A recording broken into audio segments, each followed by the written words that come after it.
আসসালামু আলাইকুম, সবাইকে কাহরা ভালো আছেন।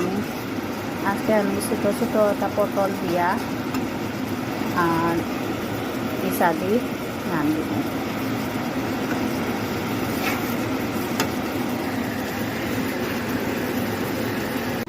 ফাইনালি পটল বনি লেছি, এগুলা আমি পিসা সারছি।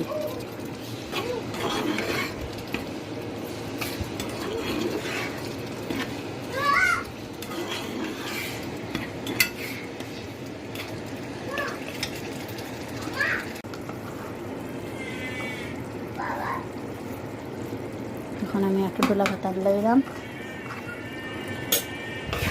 দিয়াও তো লড়াইয়া সারাইয়া আর গরম ভাতর লগে খাই নি।